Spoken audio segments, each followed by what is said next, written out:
Hello, friends. Thank you for checking out Fort Worth Roots, a variety interview podcast recorded right here in Fort Worth, Texas. This is one of the 10 episodes we're releasing for the launch of the podcast. For show notes and social media links, go to fortworthroots.com. My guest today is the lead for the Smokin Jake Ferris band. He's also the first one to ever bring me something during one of the recordings. I got a really cool Smokin Jake Ferris t-shirt. Give it up for the incredible Jake Ferris. He plays for us live during this episode, and at the end of the episode, we have a professionally recorded version of his song, Scars.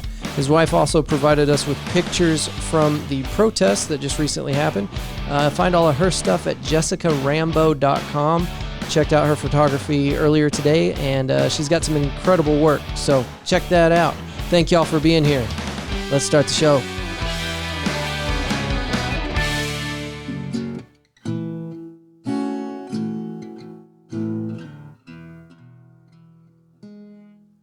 On the corner of 3rd and Houston, there's a black man sitting there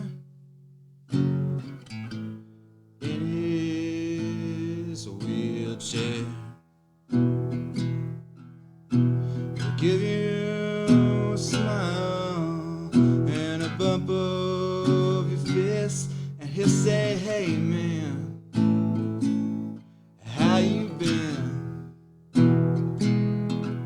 And as you walk away, you feel like you've had a better day, more than you did yesterday.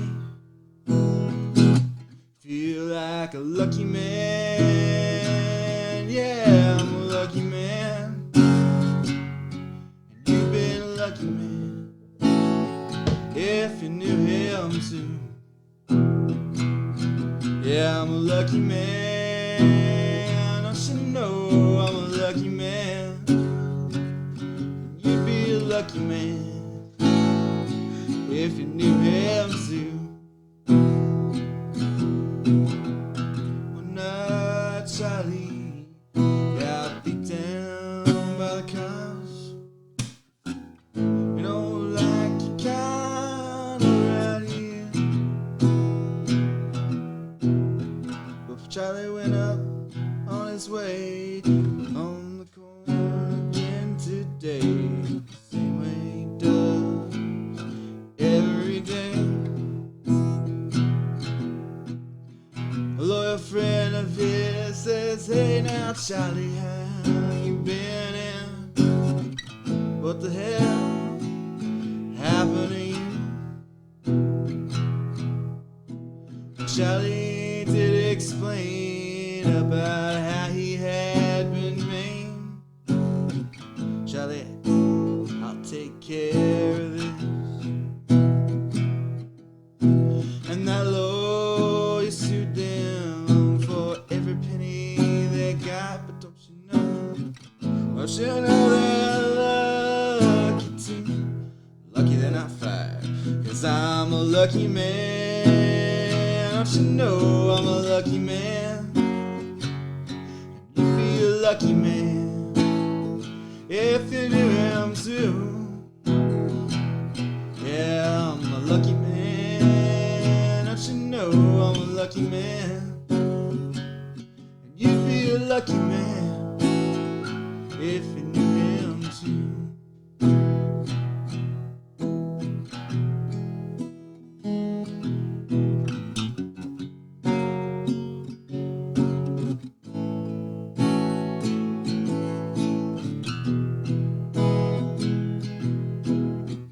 I still see Charlie, or I did anyway. He's in my thoughts and prayers on the corner of 3rd and Houston every day. Awesome. Thank you, man. Man, I had the same reaction just then. Matthew came in here and let's scoot this. When he started playing, it's just I can't believe I've got you guys here in front of me doing this. And that's a talent that you've got that makes me feel like a stupid ape, because I could never do that. It's very, it's beautiful, and it's shows a level of intelligence that I don't possess. Well, thank you. I appreciate that. Oh man, how was your drive in? It was good. It was good. Are you in Fort Worth area? Yeah, we live off of. Me and my wife live off of 820, kind of in Haltom City. All right, so not too bad, right? Not too far at all. Yeah, especially on a Sunday. Yeah. Yeah. So I had some notes here. I try to put together as much as I can before you guys show up. And I had 2 questions for you. Sure. Well, welcome, first of all, to the other side of 30. Yeah. Do you feel like an old man now? Yeah. Oh, yes, definitely. Definitely. Well, happy belated birthday. Thank you. Yeah. So what's changed? You woke up the day of your birthday? Yeah, I woke up the day of my grays? birthday, and the first thing I did was go straight to the chiropractor. That was my first... That was my introduction to 30. It was good. Were you planning that, or was there an incident? Yeah, well, I mean, I work a lot, and it's got a physical toll, and I think I've had, it's just been several years since I've been, and so he just was like, yeah, you probably needed to keep consistent with that, and it was like my back was all jacked up. So yeah. So he got me on, a regular plan for that. Yeah. But So what's your physical job? I work on fire extinguishers. Oh, that's right. Fire services. Yeah. So you're inspecting them and making sure that they're make sure they work and inside regulation. Proper. Yeah. It's one of those things that, you don't always need it, but you'd rather have it and not need it than need it and not have it. For sure. Yeah. And they're not all the under your kitchen sink size fire extinguishers. I'm guessing. No, anything from that size to big old 30-pounders. Yeah. Huge. You're lugging those around upstairs, downstairs. Yeah.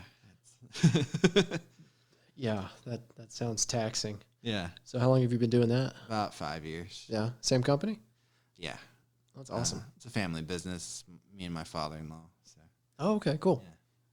Well, that's perfect because it rolls right into my next question. Yeah. Tell me a little bit about your mother-in-law's shepherd pie. It's really good. She knows how to cook. I'll tell you what, though. I really like her potato salad a lot, man. Yeah? Potato salad's great. I don't really like people have more of a mayonnaise base or not a mayonnaise, but kind of like the mustard base. She uses more like the vinegar, kind of like the German style potatoes. Yeah. I love that much. Especially when it's in summertime and it's really hot out. It's just because it's cold. Yeah. Love it. Okay. Yeah, those were the 2 things I picked up on looking at your Facebook page there. Yeah. So, well, before we go any further, I like to do some right up front to get any kind of links out or so people can find you. They just heard the song, so they're going to want to know where they can hear more about Smokin Jake Ferris. Yeah, so I have a Bandcamp. That's where a lot of my merch and my now. I only have one single out at the moment, and that's Scars, which I brought for you if you wanted to give them a preview of it or something. Absolutely. So that's my number 1 hit. Mm-hmm. And I've been working on some other stuff, and I really want to get back in the studio and get an album out, but it's just sort of prohibitively expensive. Nothing's concrete on that quite yet. Oh, So okay. yeah. All right. It's just getting people together, and a lot of it, and it is expense, but a lot of it is just time and getting the right people together and getting it rehearsed. And do you have other members of your band, or are you one-man show? I have regular rotating people. Yeah. Okay. I mentioned, so in Peppermill, that show that I have coming up, I'm playing with Ashley Van Arsdale, and she's played with me a lot. I'm going to move this just a little bit closer. There we go. And she plays keys for me when she plays, and she also writes a lot of her own music. I think she just came out with her debut EP. So and what's her name again? It's Ashley Van Arsdale. Okay. And where can people find her stuff? I believe on Facebook and then Bandcamp as well. Okay. Yeah, you said you brought Scars on that flash drive there. Yes. So what I'll do for whoever's listening, I'll put that on the end of the episode so they can hear it. Yeah, that'd be great. Okay, cool. Perfect. Well, that's all the questions I had on that. It's been a seriously long day. We started recording at 9:30, and you're my 4th episode today. Yeah. So I am now on my 4th bang right there. And I'm not a sponsor, by the way. Yeah, not a sponsor. Maybe one day. Maybe. Yeah, for sure. Why not? Yeah. We've had some interesting things brought up recently with Matthew Broyles. He told me that I think a badger got into the Hadron Collider, that big scientific experiment on another continent. Oh, wow. Where they smash molecules together. Yeah, apparently that's why everything has gone awry.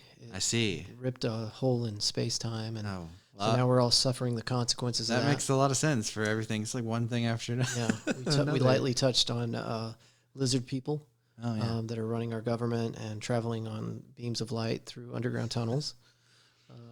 And that's pretty much where we're at right now. Sometimes I think lizard people would be better than what we have right now. Now, why is that? I agree with you, first of all. I don't know. Maybe it's just, more sunlight. They can, I don't know. Sunlight? Okay. Less scaly, less slimy. Oh, man. My mom used to work at a law office, and she had the law office had a book, and it said, like, lawyers and other reptiles. That's what it was called. Sounds accurate. I don't need to know anything else to know that's accurate. Yeah. Well, in fairness, I don't know a lot of attorneys or practicing lawyers, so I don't have a biased opinion on them. I know they have jobs, and apparently it's crucial for the way we run our current government. So, shout out to all the lawyers. Is your mom an attorney? She is not. Her boyfriend was a paralegal. Okay, that's why the book was there. Yeah. Perfect. So, family business, fire protection. So you've probably lived in the area your entire life? I have not. I was born in Denton. I've lived in Fort Worth for about 10 years. Okay. So since 2010. You're no stranger. Yeah. For sure. So what brought you from Denton down here? Work. To work in the business, Denton was an interesting, because I learned how to play guitar in Denton, and I sort of started my music stuff in Denton. Okay. But I just really couldn't break through there. A lot of it had to do with my talent level at the time, and a lot of it had to do with Denton has and I'm not talking bad about Denton or anything, but they tend to have a different mentality than Fort Worth. Yeah. Fort Worth, Denton had two types of mentalities. It was either I'm going to be on the square and we're just going to have a good time and hang out and play guitar, or it was, college level music, like I'm very serious about this, like, Right. And Fort Worth was a nice in between of that. I didn't want people to not take my music seriously, but I didn't want to play like, oh, you can only play 3 chords, and you know what I mean? So, it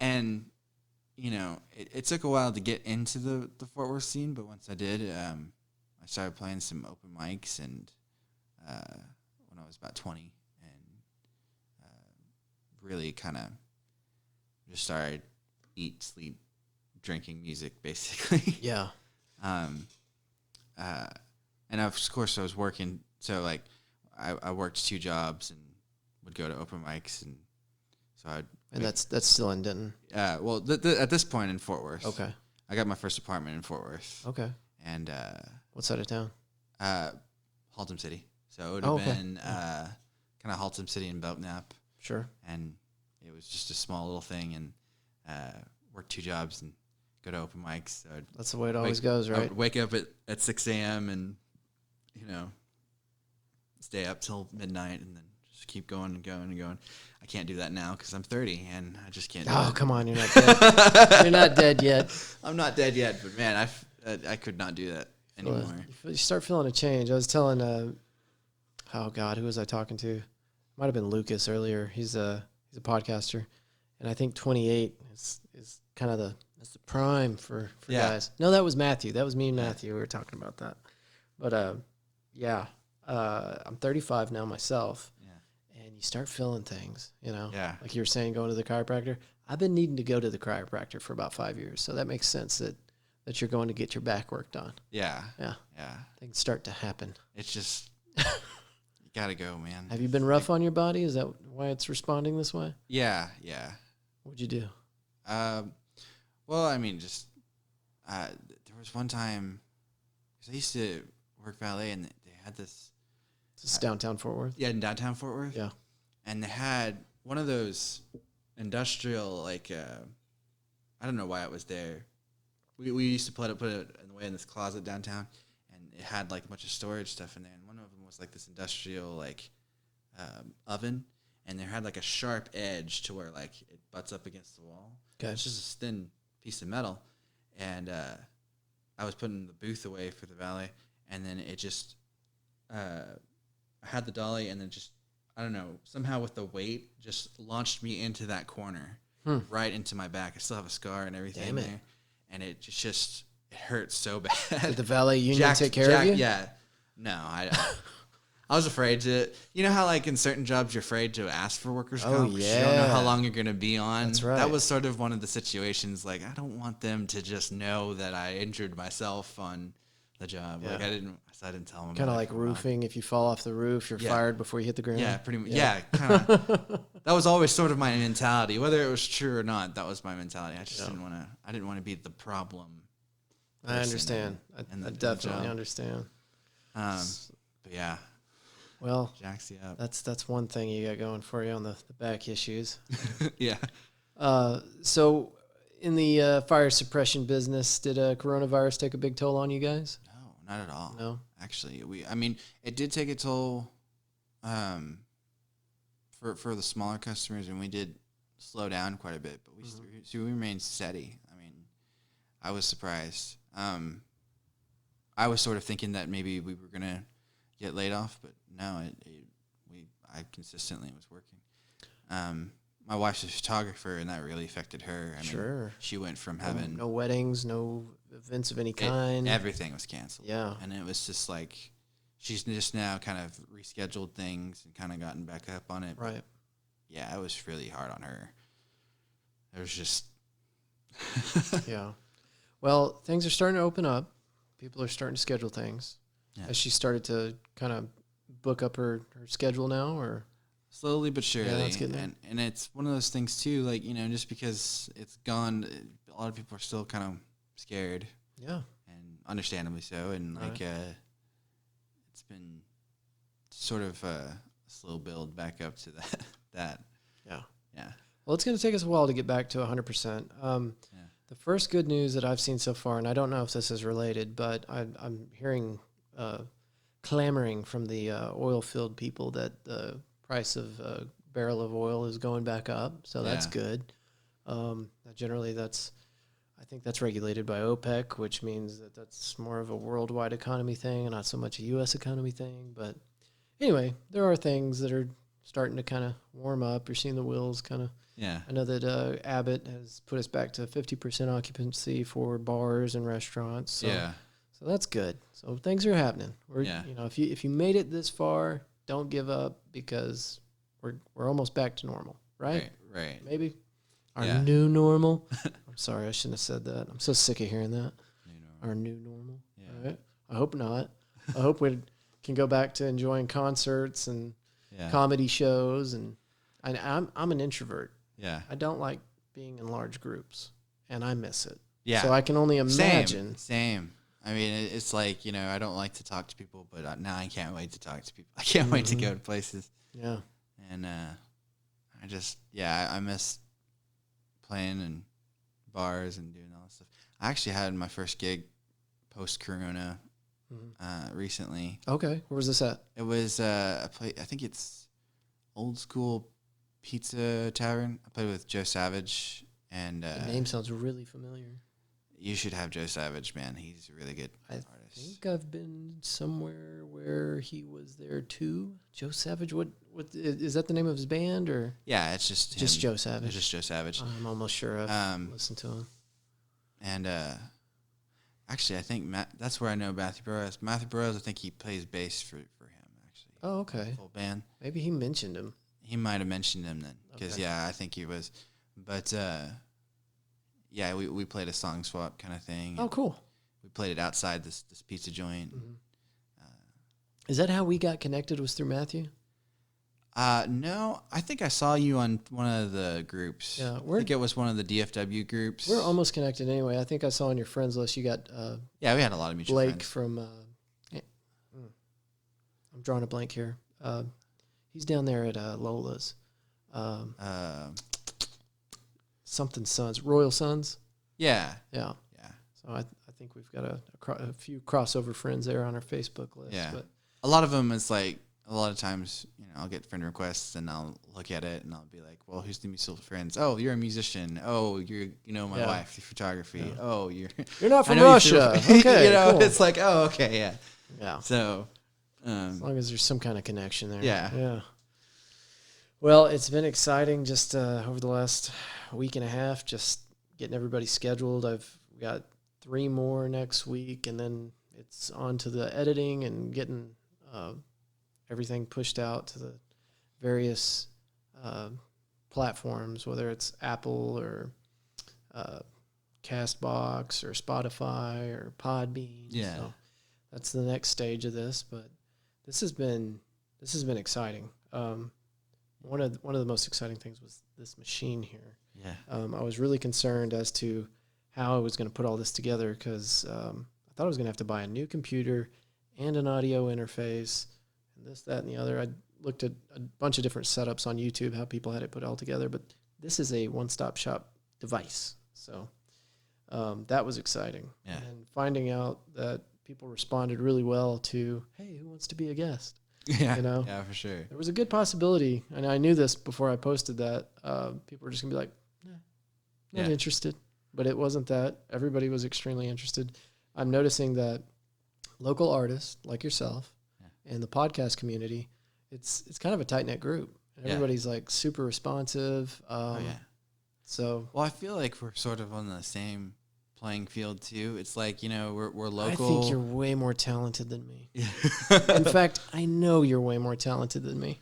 Well, but I appreciate it. We need people who want to bridge that gap, want to bridge the gap to, I almost appreciate the fact that you're not a musician or whatnot, that you can bridge the gap to the common people. That's what we want. That's what we want to get to. We want to get to the common people. We want you to play us on the stage.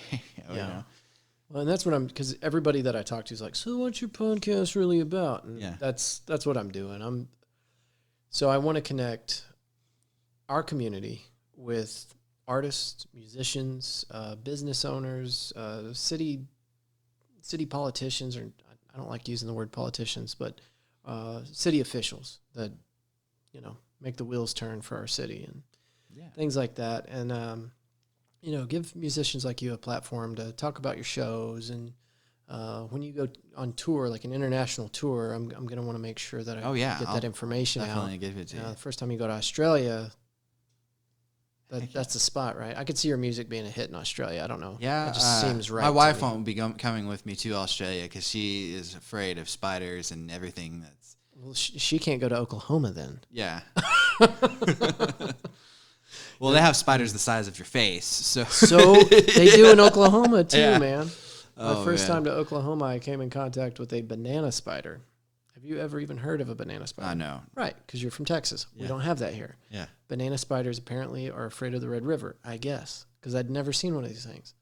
I go 30 minutes into Oklahoma, and I find a banana spider. You can look this up online. It's black and yellow, and it looks like... You remember Bumblebee from Transformers? Yeah. Same color scheme, right? Yeah. But like way more ugly, way more mean. Oh. Awful. And it jumped at me.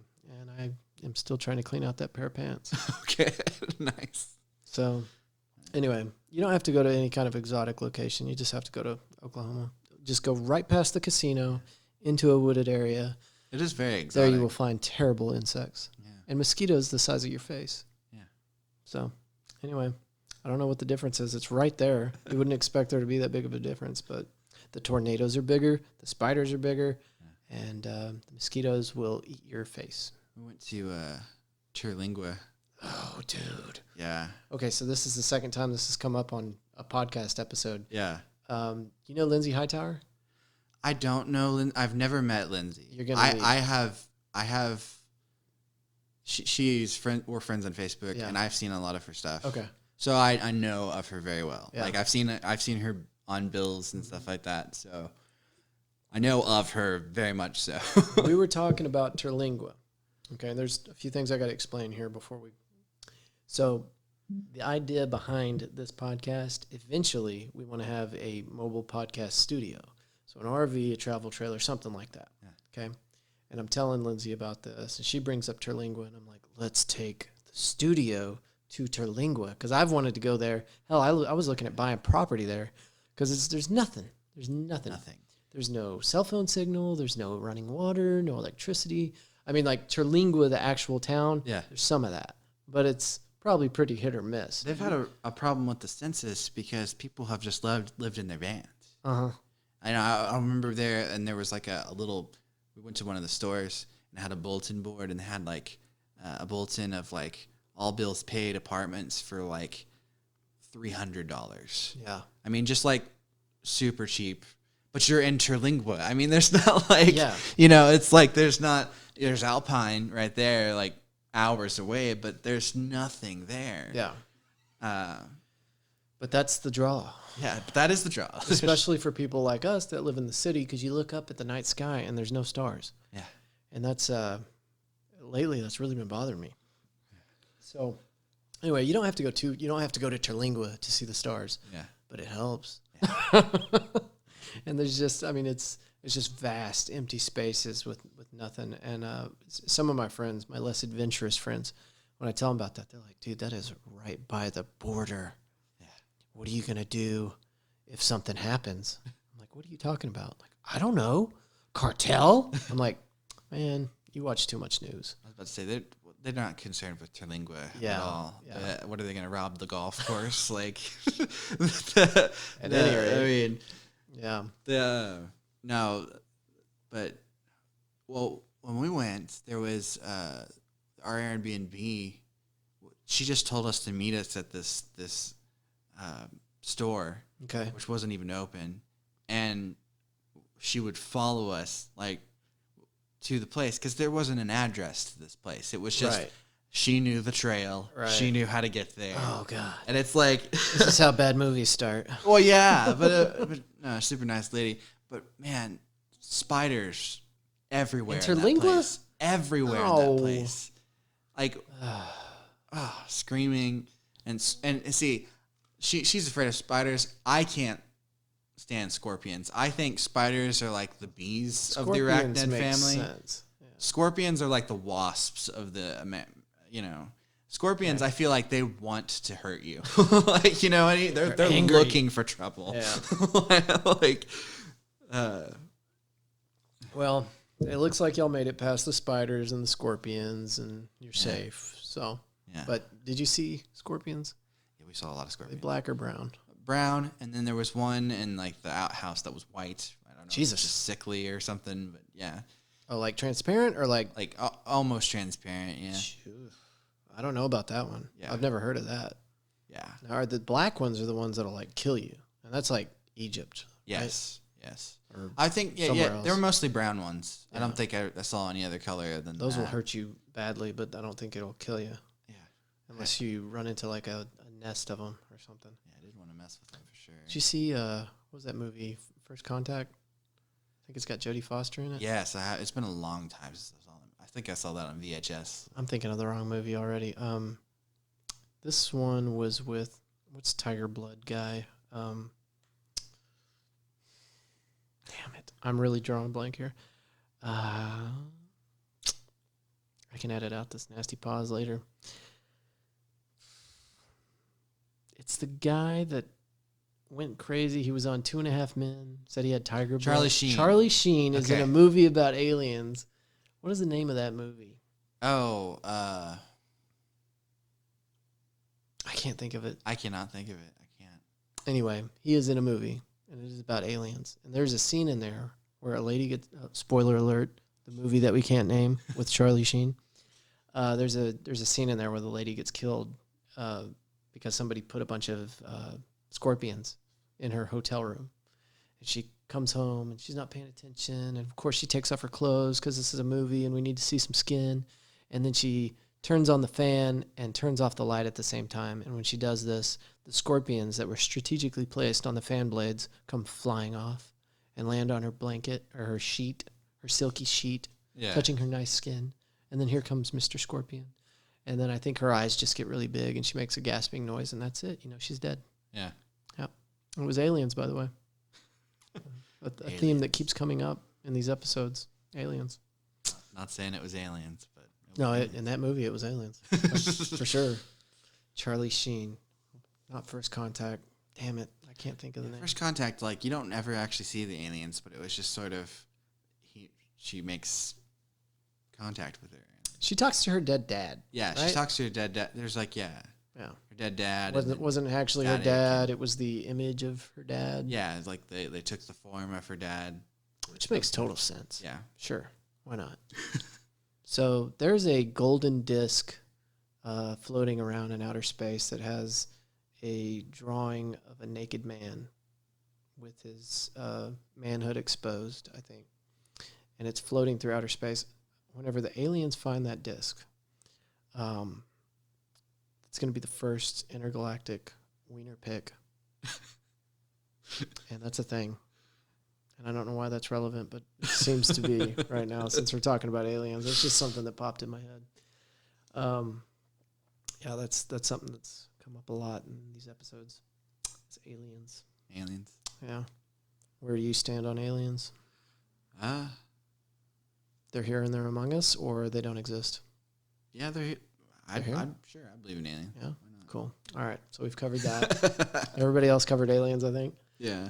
Yeah. So, is this your first podcast? This is my first podcast. How are you feeling about it so far? Pretty good. Good. Okay. Pretty good. Well, I really appreciate you coming, and I like your song. Is that something? It seemed to be relevant to the time that we're in right now. Did you just make that song? So, well, like I said before, I was a valet. That Charles Joyner is a real person, and are you saying Charles Jones? Joyner. Joyner. Okay. He was a real person, and he was at my booth at we used to do valet at Riata, and he was a real person that used to sit right there in the corner right there. Right. And well, he talked to everybody, and when his funeral came, they had a big memorial for him in Westo. What is that hotel right there? I can't remember the hotel, but right there in downtown. Right there in downtown.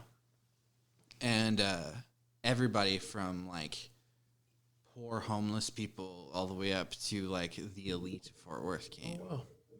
And because they all knew him and they all talked to him, and he never asked for money. He just said hi and was like a greeter. Yeah. And if you go to Riata, there's a gold plate, like kind of right by where 5 Day Weekend is. Mm-hmm. Look down, there's a gold plate, and it will tell you it's dedicated to him. It's like Charles. Was that kind of his spot? That was kind of his spot. Yeah. And that's the song I wrote about. But it's interesting though. I recorded that around the time of. I recorded it, and I think I put it out around the time Ferguson happened. Okay. But anyway, what? Tell me again about your. You said July 11th. Yes. And that's at the Peppermill Lounge. Okay. Have you played there before? Several times, yeah. J.C. Harmon is the guy who normally books me there, and he's very supportive of venue musicians. It's one of those venues that, like, you call him up, you're booked. It's basically come on in. It's a very welcoming venue, very comfortable venue. So cool. This will be the. Did you just tell me how many times you played? I couldn't tell you how many times I played there. I played there a lot. Yeah. Well, man, thank you very much for being here today. Do you have anything else you want to tell the Fort Worth Roots listeners before we get out of here? How about another song? Okay. Want to drive the dog wild? Yeah, let's drive the dog wild. What's your dog's name again? That's Ruger, and he will be your backup behind the scenes. Backup Barker right there. Yeah. Let me see if I can position that microphone without dropping it in your lap again. Stay, microphone.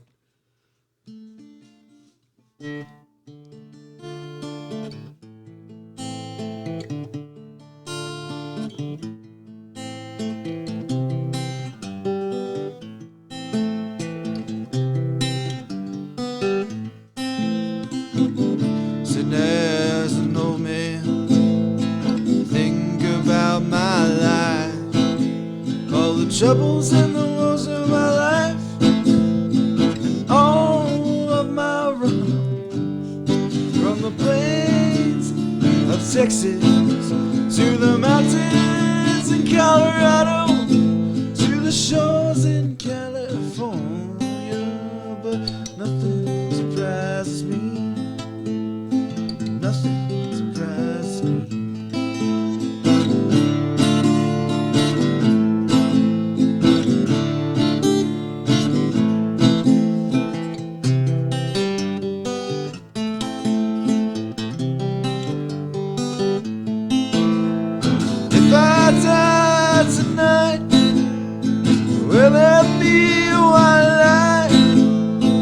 someone to save us all, but nothing surprised me. Nothing surprised me.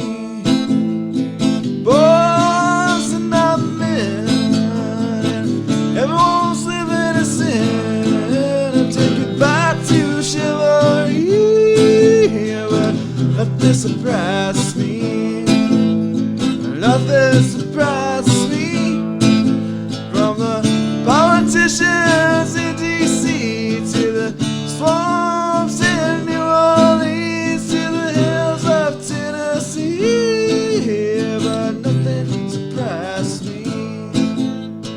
Nothing surprises me, no, Lord, no, nothing surprises me.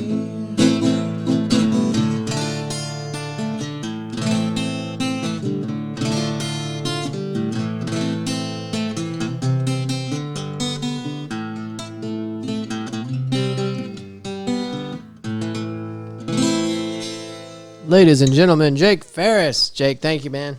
Thank you so much. Hey, you got to come back and see us, all right? For sure. All right. Good luck July 11th at the Peppermill Lounge. Find Jake Ferris at Facebook at Jake Ferris. And we'll see you next time. Thank you for listening, Fort Worth Roots. Bye-bye.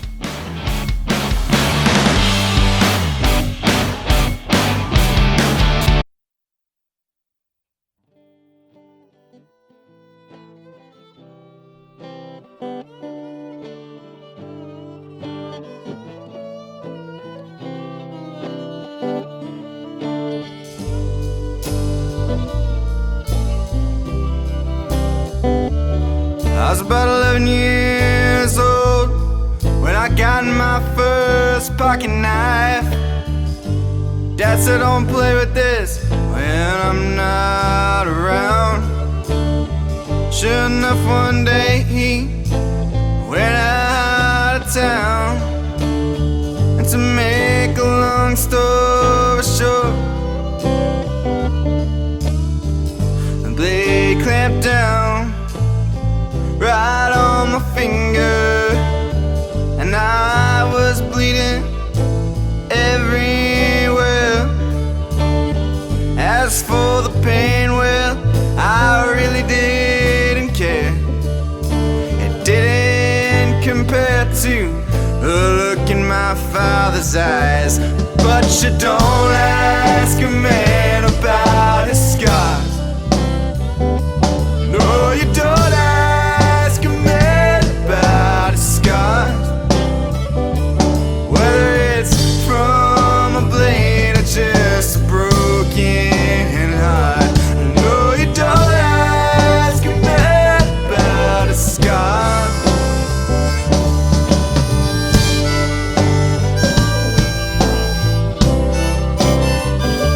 Well, there's a bike sitting there in a smoky bar. He's got a tattoo of a woman X'd out on his arm, and she's X'd out just like he is. But if you would ask him, well, prepare for a fight, 'cause you don't ask a man about his scars. No, you don't ask a man about his scars, whether it's from a bar fight or just a broken heart. No, you don't ask a man about his scars. Come on, y'all.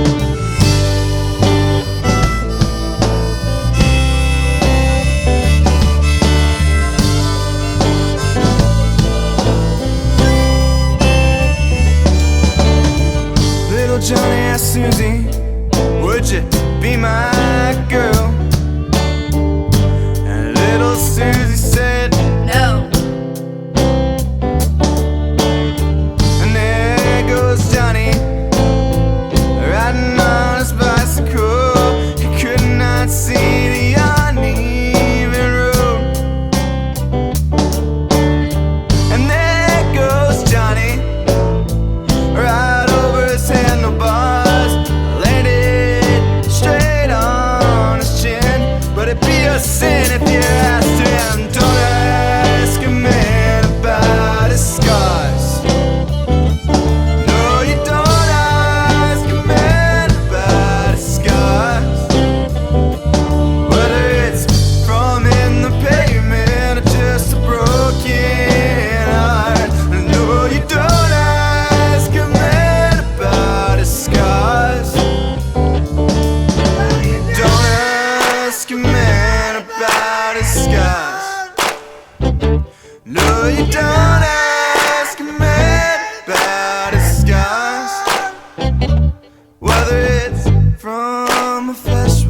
just a burn.